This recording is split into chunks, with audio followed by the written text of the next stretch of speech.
My name is Michael, and I have been married to my wife, Jennifer, for 17 years. Together, we have created a family with two wonderful children, a son named Jacob, who is full of energy and curiosity, and a daughter named Emily, who possesses a vibrant imagination and a kind heart. However, recently, I have been increasingly aware of a growing distance between us. Jennifer has developed a pattern of coming home late from work more frequently than ever before, and today was no different. It was nearly 10 p.m. when she finally crossed the threshold of our home. The kids and I had already shared dinner earlier in the evening, and we had completed the homework that had been assigned to them. At this point, they had been asleep for about an hour, undisturbed by their mother's absence.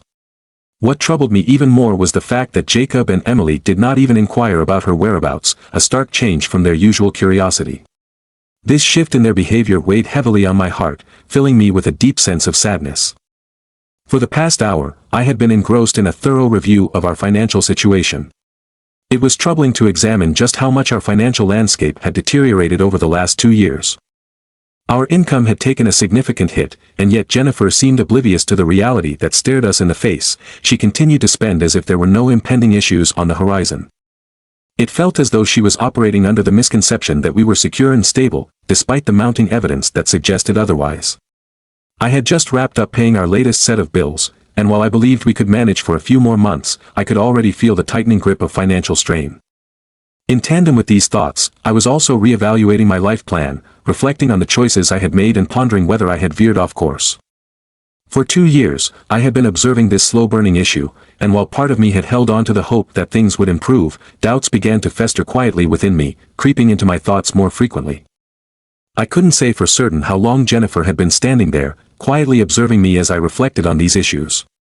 Lately, I had found myself lost in thought far more often than I would like to admit, which caused me to lose track of time entirely. Eventually, she broke the silence, her arms crossed and her expression one of familiar disapproval. Her words sliced through the air with an unexpected finality. "Michael, I want a divorce." At that moment, I was overwhelmed with an array of emotions that left me feeling somewhat detached and numb. A wave of self-doubt washed over me, bringing with it a sense of self-loathing that I could not shake off. Even in the midst of such a serious declaration, I felt an odd impulse to stifle a laugh.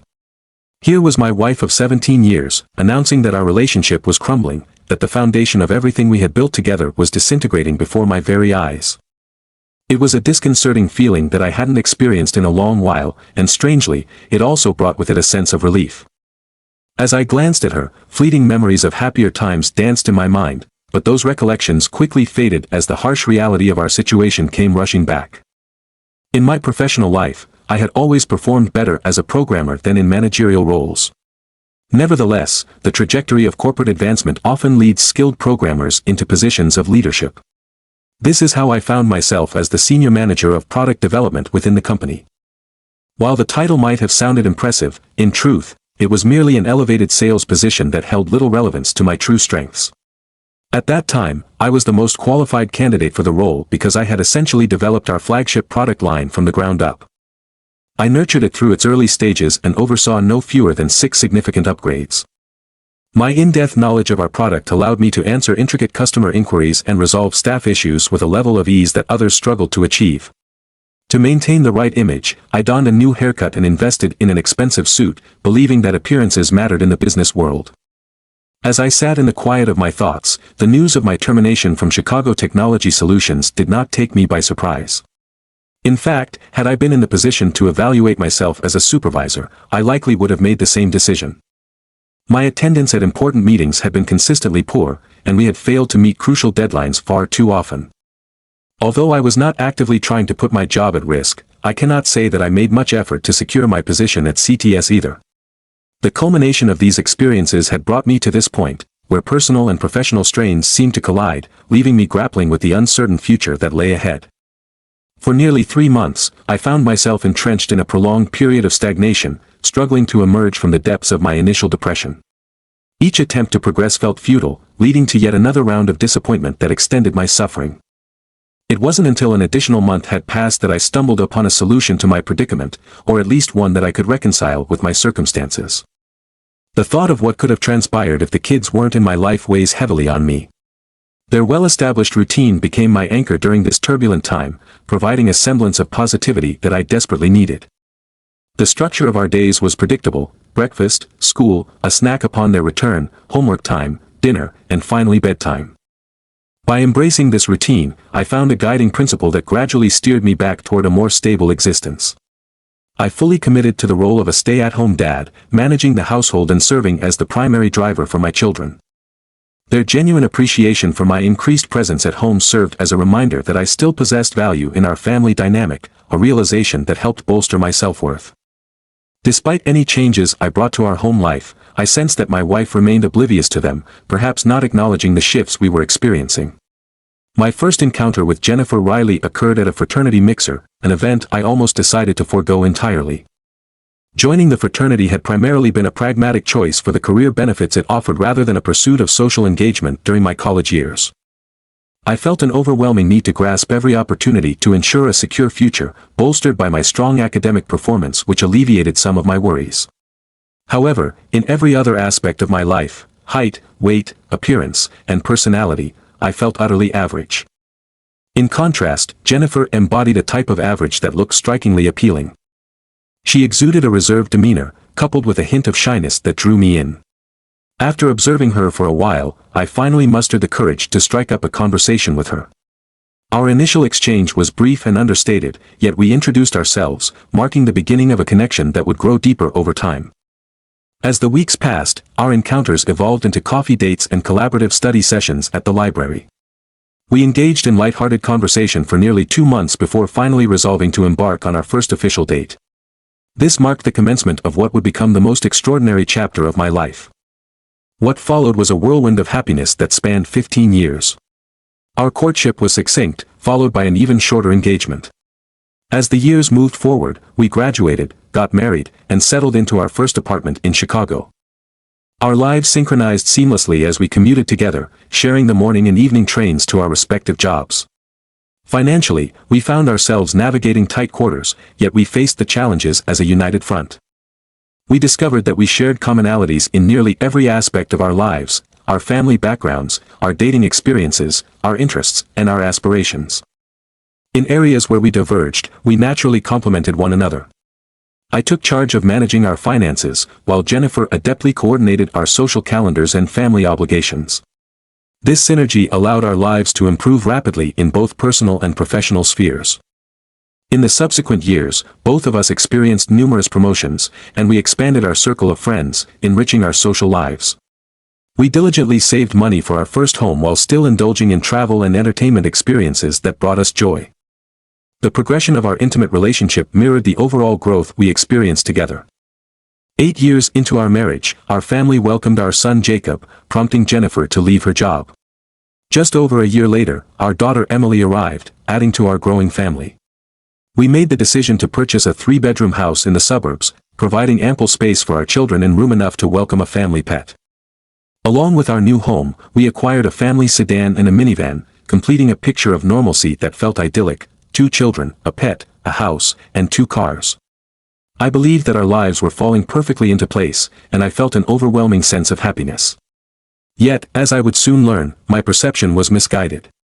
The promotion to manager arrived shortly after Emily celebrated her first birthday, development that felt like a long-deserved reward for years of quietly blending in and fulfilling my responsibilities without complaint. The increase in my salary was significant, and we welcomed the additional financial security it brought. I found enjoyment in the flexibility of my new role, often working from home and only commuting to the office for essential staff and management meetings. The adage that money cannot buy happiness is often repeated, and I find this sentiment rings true. While financial resources may not directly purchase joy, they certainly pave the way for experiences and enhancements that contribute to a more fulfilling life. With the means to invest in stylish clothing and personal grooming, I experienced a transformation in my self-image, which in turn led to increased confidence. Higher financial standing also allowed for better healthcare options, a newer home in a more desirable neighborhood, and the ability to engage in activities that elevated our lifestyle.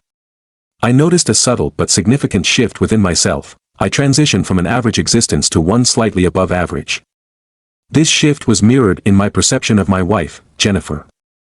Previously, I viewed her as merely average in beauty, but as our circumstances improved, my appreciation for her blossomed. Her attractiveness in my eyes elevated to a level I now consider incredibly captivating. The effects of these enhancements positively impacted various aspects of our lives. Our intimate life, which was already good, flourished even further. We traveled with a newfound sense of comfort and quality, creating memorable experiences with our children.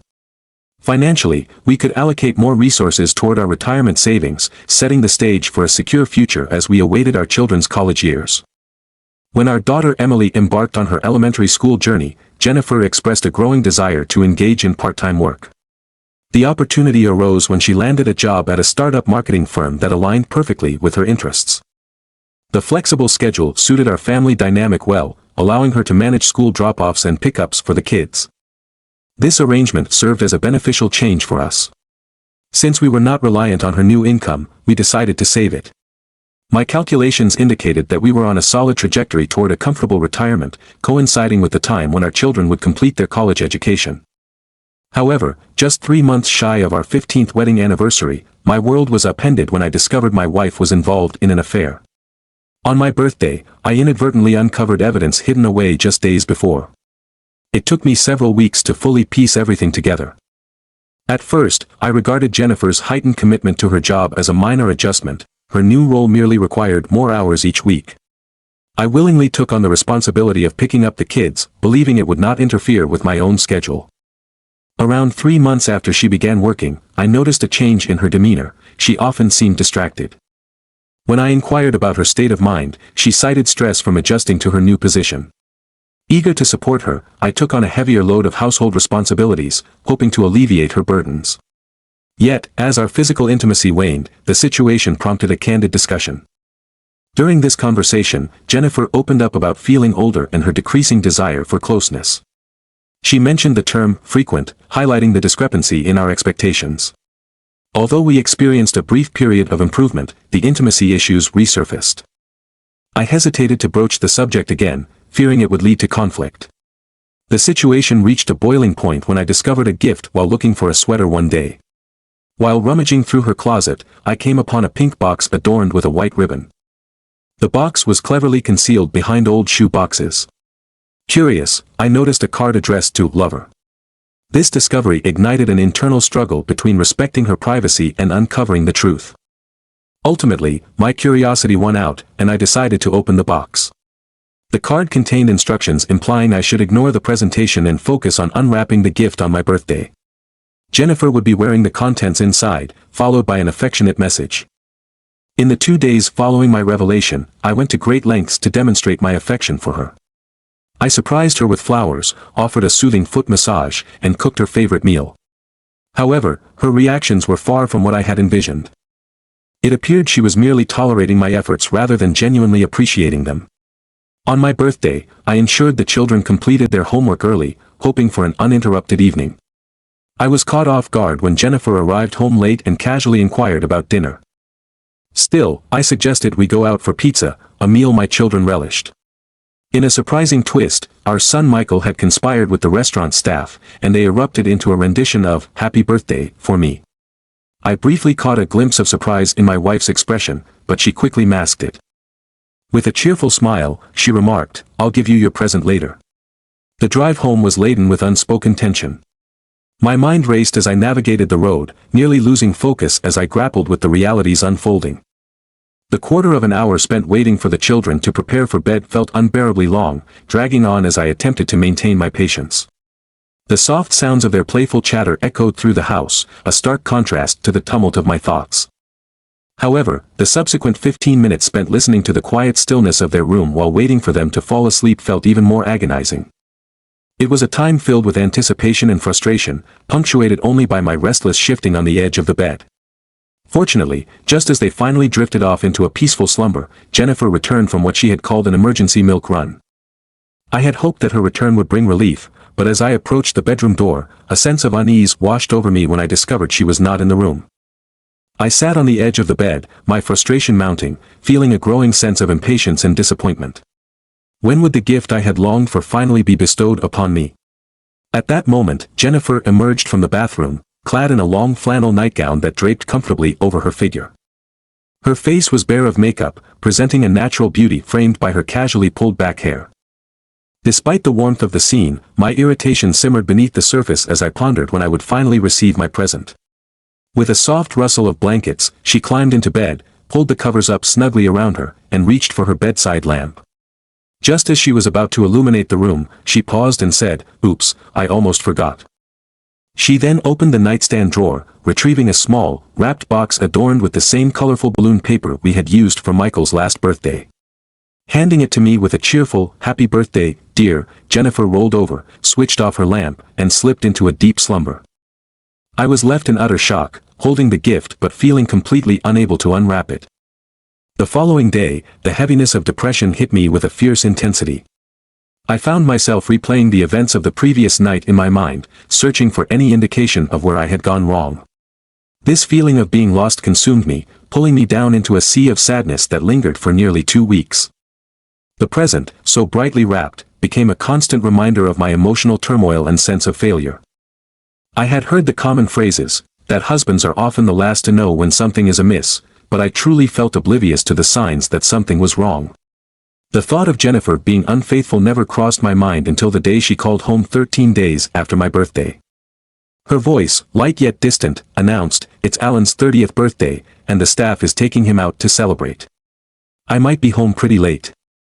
The shock of those words left me momentarily speechless, and I cannot recall my reaction or how I stumbled to the bedroom closet.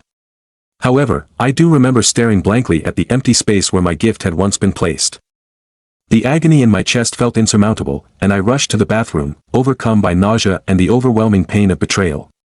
For longer than I wanted to admit, I was consumed by the fear that I was having a heart attack. In that moment of despair, I almost welcomed the idea if only to escape the heartache. Alan Henderson, Jennifer's boss, was a smooth-talking advertising executive whose charm felt sleazy to me. He was only a few years younger than us, but I had only met him once, and my dislike for him was immediate, rooted in his insincerity. It was the innocent voice of my daughter, Emily, that pulled me back from the depths of my spiraling thoughts. She stood there, her eyes wide and glistening with tears, asking, "Are you okay, Daddy?" It took me a moment to gather my thoughts and focus on her concern. "I'm okay, sweetheart. Daddy just ate something that upset his stomach. I'll be out in a minute, I need to clean up," I replied, forcing a smile that didn't quite reach my eyes. Eventually, I emerged from the bathroom, but the details of that day became muddled in my memory. I remember reaching for my dusty bottle of scotch. The pounding headache that greeted me the next morning was a clear sign that I had drowned in several glasses of the liquid to numb the pain. I had no clue when Jennifer returned home, but when I found her in the kitchen feeding the kids the next morning, she appeared to go through her routine as if nothing had happened. However, I caught a fleeting wince of discomfort on her face as she sat down to eat, an expression so subtle yet unmistakable that it snuffed out the remnants of love I had left for her. I wish I could say I confronted my wife about my suspicions, but that was far from my reality. Instead, I was utterly heartbroken, merely existing from one day to the next. The weeks dragged on without any sign of improvement. I felt like a shell of my former self, moving through life like a ghost, while Jennifer continued to carry on as if everything was normal. My emotional state deteriorated further, and I came to believe I had reached the very bottom of my despair.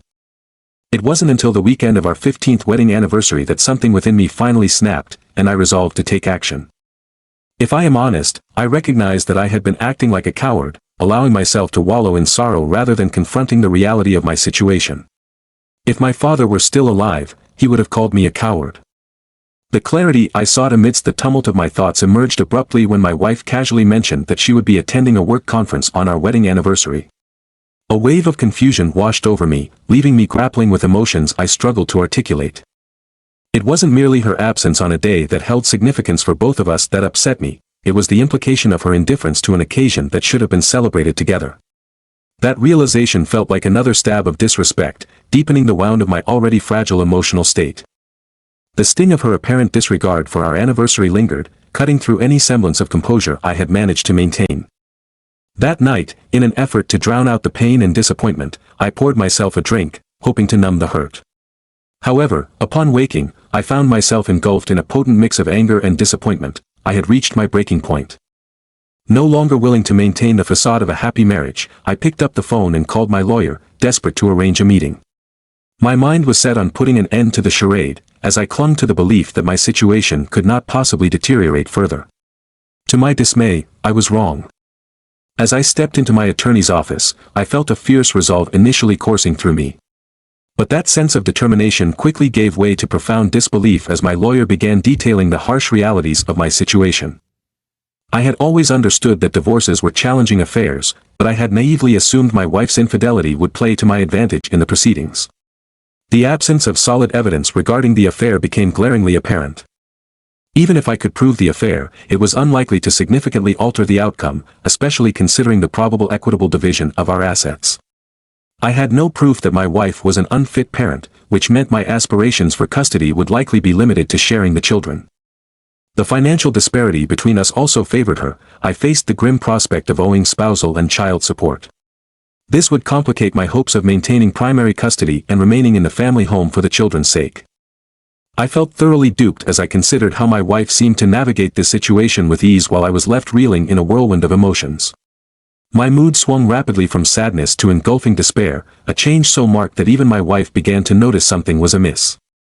After a few weeks, she inquired if I was feeling all right, but all I could muster was a forced denial.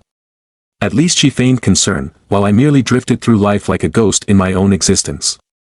The situation worsened when I lost my job, yet strangely, it took me some time to recognize this calamity as a potential turning point. Amidst the pervasive gloom, a flicker of hope appeared unexpectedly via the evening news. I found myself watching a disheartening sequence of stories that echoed my own sense of despair, but one particular segment caught my attention. It reported on a major employer on the East Coast that had declared bankruptcy, leaving countless former employees grappling with the aftermath. For the first time in what felt like an eternity, I realized others were experiencing hardships far greater than my own. As the news analyst explained that even if the employees managed to secure a favorable ruling in court, it would be futile since there were no remaining funds. A connection sparked in my mind. If my wife could not claim what did not exist, then our division of assets could amount to nothing if we had nothing to divide. Though it meant sacrificing my share, I pondered whether the remainder truly mattered. I began to consider a reckless strategy. Being unemployed with no desire to search for work meant I could focus on draining our savings until there was nothing left. While doubts lingered about the effectiveness of this plan, it offered me a tangible focus amidst the chaos. 2 years loomed ahead of me like a bleak expanse, filled with what felt like unending monotony. The experience was painfully dull, primarily because I often found myself alone. It soon became evident that Jennifer had been the social glue of our circle of friends, and as she distanced herself from me, I was left with only a handful of acquaintances. Being an only child, compounded by the loss of both my parents at a young age, I felt profoundly isolated in this new reality. There's no need to recount the tedious details of each day during this dark period. Suffice it to say, the experience was deeply miserable. The only source of brightness in my life came from my children, who provided a glimmer of joy amidst the shadows. Before everything spiraled into chaos, I had always been cautious with my finances, carefully avoiding unnecessary purchases and keeping meticulous records of everything I bought. Now, I began to make small weekly cash withdrawals and discreetly save that money. However, after about 2 months, it became clear we were not depleting our funds at a rate that would have a substantial impact. I realized that while I had developed a talent for saving, I struggled to spend, prompting me to reconsider my initial strategy. This led me to make a bold decision. I enrolled in an executive MBA program at a well-regarded yet expensive local university. The choice would ultimately set me back nearly $120,000. I made the decision to purchase a new luxury SUV, paying the full amount of $60,000 without financing or any strings attached. This significant acquisition represented not just a mode of transportation but a symbol of my newfound financial freedom. In addition to the SUV, I took proactive steps to secure my children's futures by completely funding their educational savings accounts, which cost a total of $260,000. This financial commitment was paramount, as I wanted to ensure that my children would have the resources they needed for a solid education down the line. Alongside these substantial investments, I indulged in updating my wardrobe, allowing me to present myself in a way that matched my new lifestyle. To manage my cash flow, I began making larger cash withdrawals twice a week. Interestingly, the majority of this money was not directed towards gambling, which might be a common assumption. Instead, I strategically allocated small amounts for entertainment, curating my expenditures to resemble a day spent at a casino. Most of the cash, however, ended up securely stored in a wall safe located in my garage, serving as my personal emergency fund should my circumstances take an unfavorable turn. Another significant financial move involved hiring a full-time private surveillance service to monitor my wife and her partner. This comprehensive surveillance package included video footage, photographs, and detailed daily accounts of their activities, allowing me to maintain an awareness of their movements. While I felt some embarrassment about the expense, it was a necessary choice for me at that time. Some might question whether my wife was aware of my spending habits. I would assert that she was, with the exception of the gambling-related expenses. I had to inform her about the money transfer for the children's educational accounts, as her signature was required to finalize those custodial accounts. While she noticed my new car and clothing purchases, she curiously never broached the topic with me. I suspected that she might have convinced herself I was simply preoccupied with work and that we were continuing to live comfortably. She engaged in some spending of her own, but I chose not to pry into her purchases. I often wondered who the intended recipient of her increased lingerie buys was, but this was a subject we never addressed. Our relationship had settled into a polite but distant routine. Spending quality time with my children became the highlight of my existence. I took great joy in supporting their interests, whether helping them with homework or engaging in games together. We made frequent trips to parks, went on bike rides, and enjoyed movie nights at home. Taking on the role of family cook allowed my children to express excitement in the kitchen, and we explored simple recipes together. While Jennifer was usually present during the week, I neither excluded her from family activities nor forced her inclusion. She participated freely, guided by her own interest without any insistence from me. I received weekly updates on my wife's activities through the surveillance service. Initially, I considered the possibility that she was having an affair with her boss. However, my findings revealed a more complicated situation. She was involved with multiple men from her workplace. As months passed, it became evident that even clients were starting to factor into her social life. Did this revelation upset me? Not particularly. My prior opinion of her was already low, so proof of her infidelity did not significantly alter my feelings. The reports I received were not engaging, the video footage was of poor quality and failed to capture my interest. It became apparent that Alan Henderson, one of the men involved, lacked any notable skill in romantic engagement, despite his opportunities with different women. I had initially assumed that the gifts she received indicated a deeper relationship, but it appeared to be more casual in nature. Observing her interactions, it was clear she accommodated several men, including one quirky client who wore glasses and a pocket protector. He seemed particularly enthusiastic about his time with Jennifer. The quality of the images and videos was too poor to discern whether she derived any pleasure from these encounters, but to me, they appeared less than enjoyable. About a year into this surveillance arrangement, I realized I had not found any joy in my own life. While this realization did not upset me, it highlighted yet another facet of my ongoing dissatisfaction. After a year, I decided to discontinue the surveillance, feeling that I had gathered enough information. Reviewing the material had become tedious and uninteresting. Despite my responsibilities as a parent and my gambling activities, I found that I had ample free time to consider what life might look like once my marriage ended. I began to envision a future beyond my current circumstances, contemplating the possibilities that awaited me after the conclusion of this chapter in my life. I embarked on a new workout regimen aimed at enhancing my physical fitness. Although I had consistently maintained a decent level of fitness throughout my life, my accomplishments were nothing extraordinary. As I committed to my routine, I gradually began to notice positive changes. My bench press strength increased, and my running stamina improved significantly. For a time, I believed that the size of one's muscles and the attractiveness of one's physique were largely dictated by genetics. I had always felt that I did not belong to the group that possessed those desirable traits. However, despite my feelings of inadequacy, I found personal contentment with how I looked and felt. As I settled into this new routine, I began to reflect on my professional life, particularly the industry in which I had previously worked. It became evident that I needed to prepare for re-entering the job market sooner rather than later. Taking a year off from my career had placed me further behind than I had anticipated.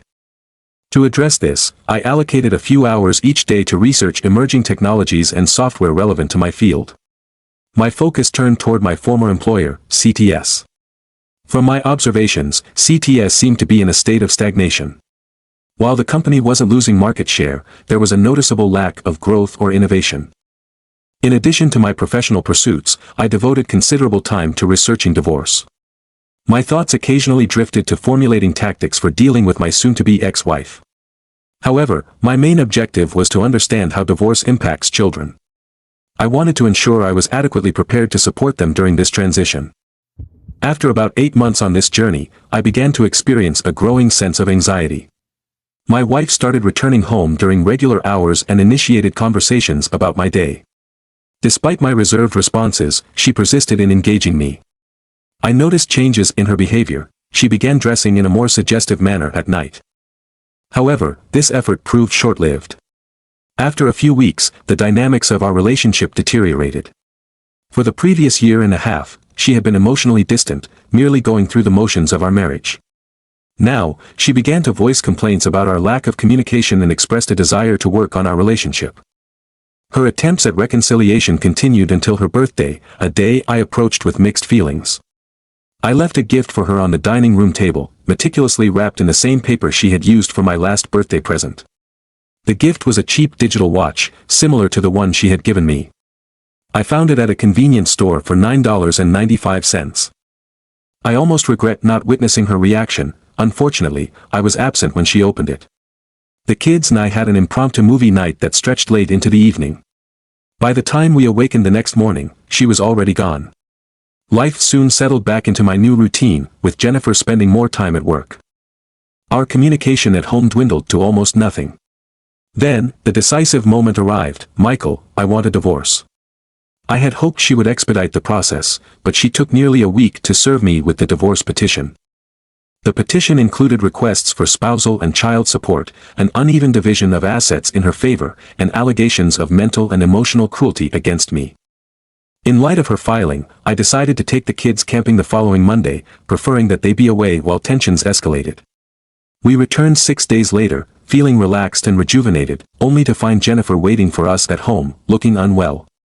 I couldn't help but wonder which aspect of my actions had taken her by surprise. In response to her filing, I submitted my own divorce papers. I cited adultery as a reason and sought custody of our home, which was our primary asset, along with full custody of our children.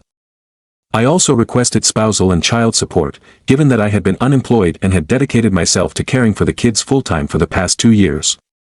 I also took the step of filing alienation of affection lawsuits against 7 of Jennifer's sexual partners, fully aware that my chances of winning were slim. The nature of these lawsuits is often complicated and heavily reliant on emotions and perceptions rather than hard evidence. Despite this, I felt compelled to take action against those who had participated in the unraveling of my marriage. Additionally, I initiated civil lawsuits against her employer, along with the companies of 3 clients who had engaged with my wife during this difficult period. It was clear to me that a favorable outcome was unlikely in these cases as well. However, I believed that the resultant negative publicity could tilt the situation in my favor. In an effort to solidify my resolve and make my intentions known, I mailed a DVD containing compromising moments of Jennifer to her parents and her closest friend.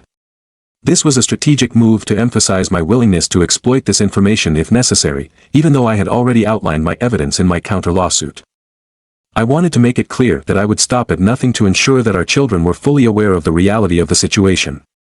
As the kids prepared for bedtime, they grabbed snacks and retreated to their rooms, showing little interest in what was unfolding between Jennifer and me.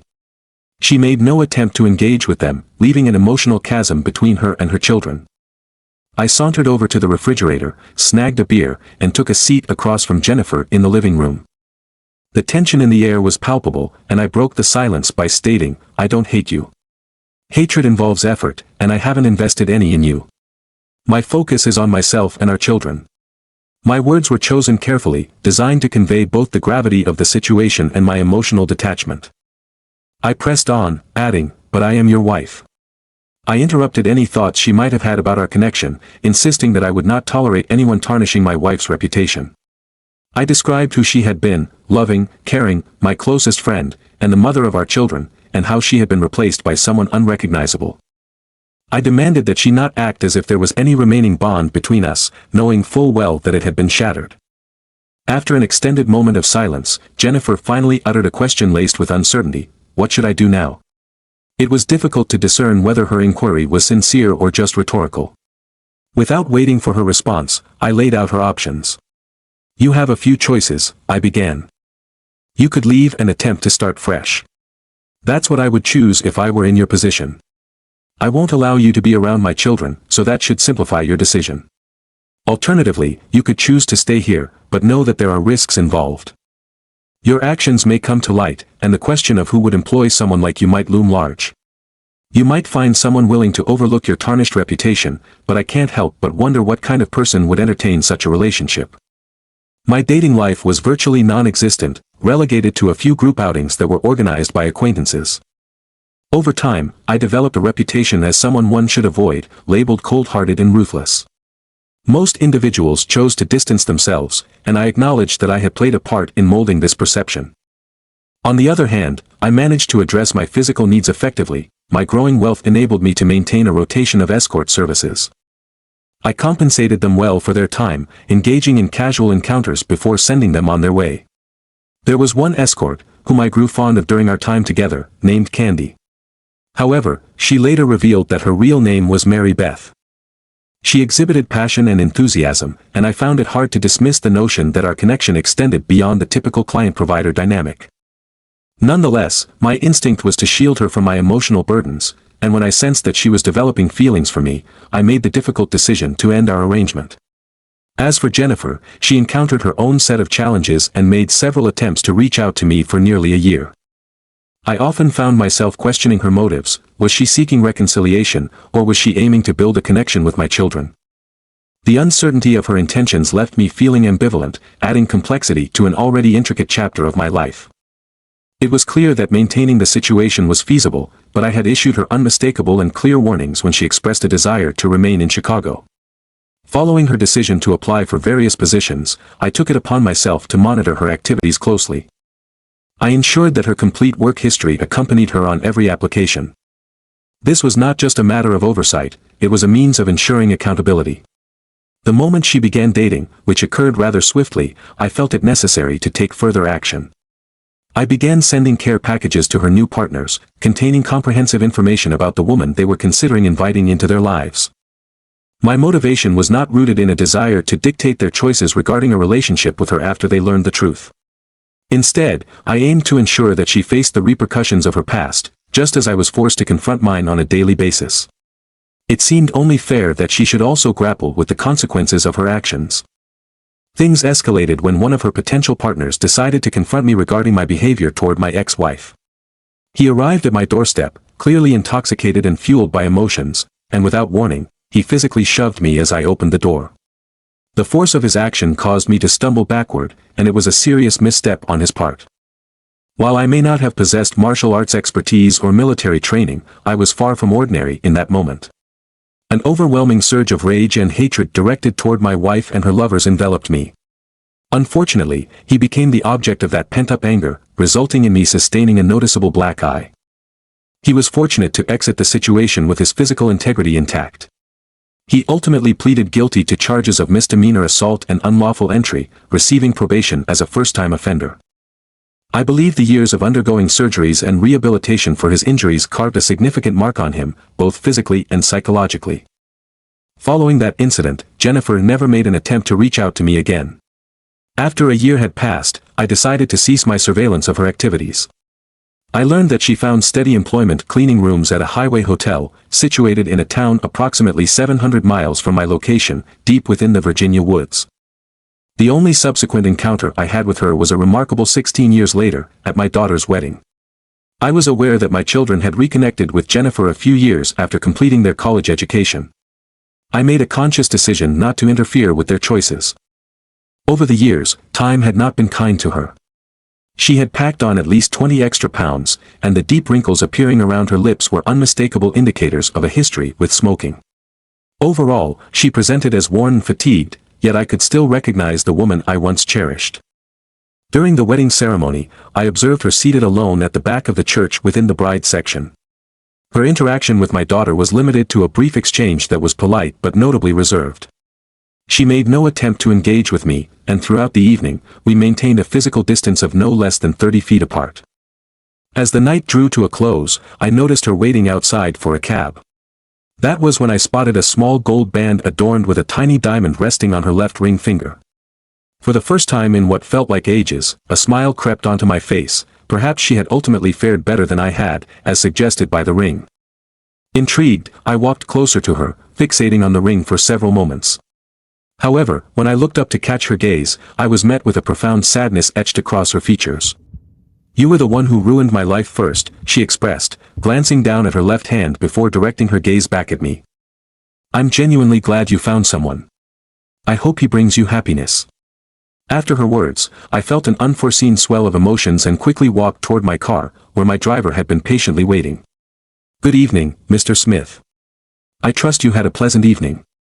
Shall we head to the club?" he inquired, maintaining his professional demeanor. "It went as well as I could expect, Jonathan. Let's go straight back to the house." "I think I'd prefer to be alone tonight," I replied, trying to mask the turmoil brewing inside. "Of course, sir." As we drove away from that moment, I actively tried to refrain from looking back. However, I caught a glimpse of her waving goodbye, a bittersweet end to a complicated chapter of our lives. Don't forget to subscribe, like, and click on the little bell icon for notifications of new stories.